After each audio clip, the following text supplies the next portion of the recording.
It's just past noon in Antarctica. Air New Zealand Flight 901 is flying over the frigid waters of the White Continent, about to begin its flyover of Ross Island. The passengers, eager to take in the incredible views, are moving about the airplane's aisles with excitement.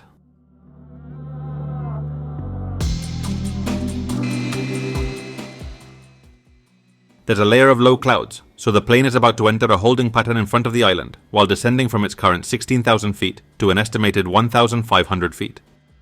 Sufficient for passengers to enjoy their scenic flight.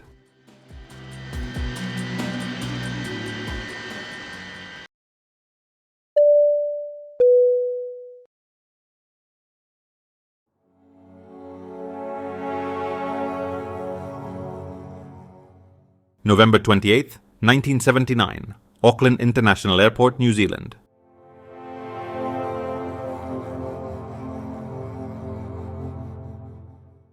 It's nearly 8 in the morning, and an Air New Zealand DC-1030 is ready for a scenic flight over Antarctica.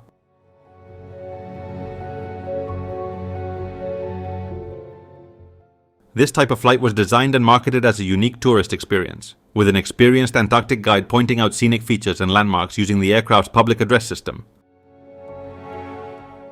while passengers enjoyed a low-altitude sweep over the McMurdo Sound, photographing everything they saw from the windows.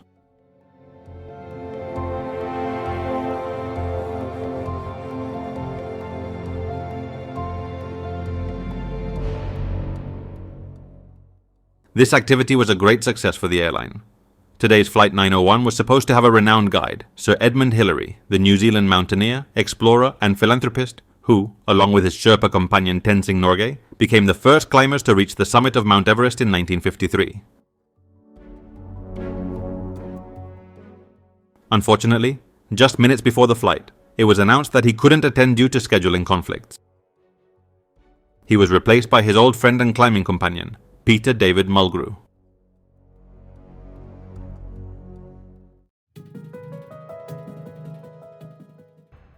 At the controls of the aircraft is Captain Thomas James Collins, 45 years old, with 11,151 hours of experience, including 2,872 in DC-10 aircraft. Alongside him is First Officer and Co-Pilot Gregory Mark Cassin, 37 years old, with nearly 8,000 flight hours, 1,361 of which were in this type of aircraft. Also in the cockpit are Flight Engineer Gordon Brooks, an additional relief pilot to give the main crew a break, and another flight engineer. Of all of them, only Engineer Brooks had flown this scenic route before. For everyone else, it was their first time. Additionally, Flight 901 of Air New Zealand carries 15 other crew members and 237 passengers. In total, there are 257 people on board the DC-10.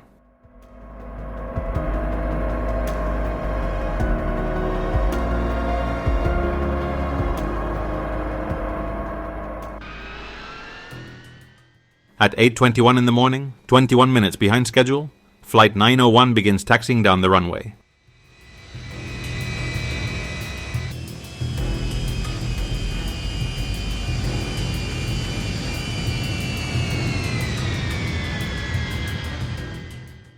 It takes off without any issues and sets course for Antarctica. In a few hours, they will be flying over the icy continent, enjoying its beautiful views. On the return journey, they are scheduled to make a stop at Christchurch International Airport to refuel before heading back to Auckland.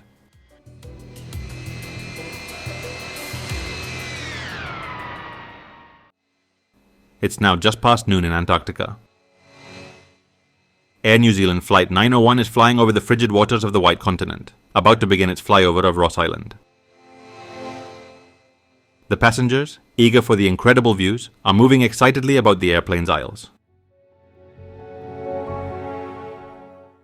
Typically, the airline sold about 80% of the plane's total capacity so that passengers could move from side to side to take photographs and record videos of the experience.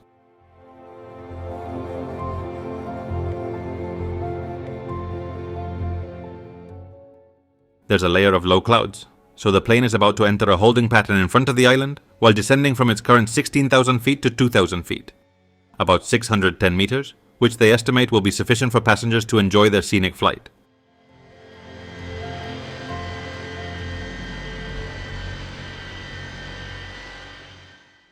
Finally, at 12:30, the plane reaches the desired altitude and begins to advance.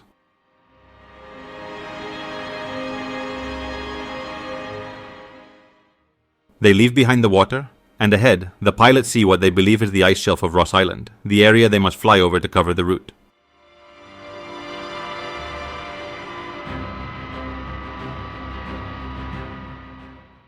Some low clouds and wind-blown snow create the effect known as whiteout, a weather condition in which the contours and landmarks in snow-covered areas become nearly indistinguishable.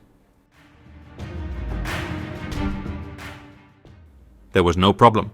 According to their maps, there was nothing ahead to worry about.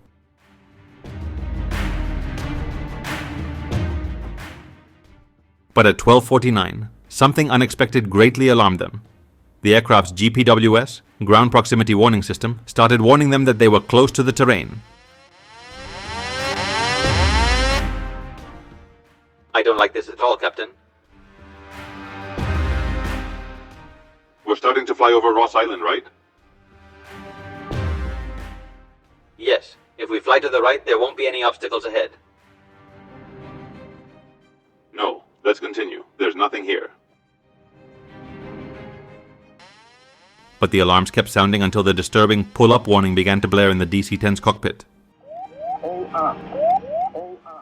At this point, the captain quickly changed his mind and applied maximum power to ascend. It was too late.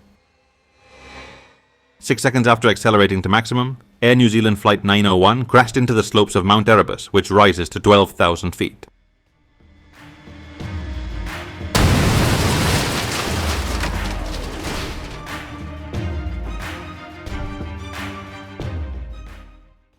All 257 people on board perished in the massive impact.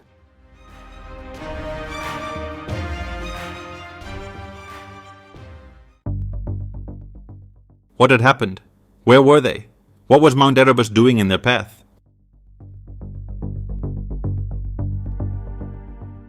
The accident report, prepared by New Zealand's Chief Inspector of Air Accidents, Ron Chippendale, was published on June 12, 1980.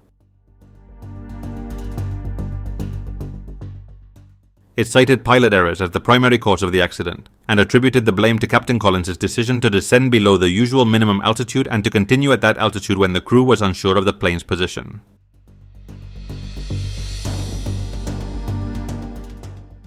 However, the families, dissatisfied with the final published report, filed a public lawsuit against the airline. This new investigation uncovered facts that reflected very poorly on the airline, to the extent that the judge stated that both the airline and some interviewed pilots had blatantly lied to blame the Flight 901 pilots when the reality of the accident was very different.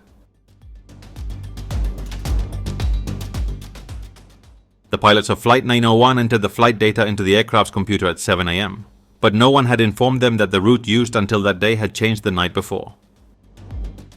Therefore, their reference papers and guides were no longer valid.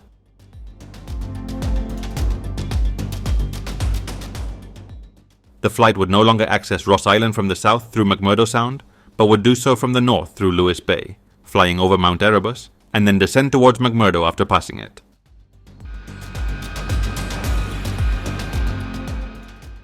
The pilots were unaware of this change and descended before entering the island, facing Mount Erebus, which appeared to them to be the Ross ice shelf due to the clouds and the whiteout effect occurring over the area at that time.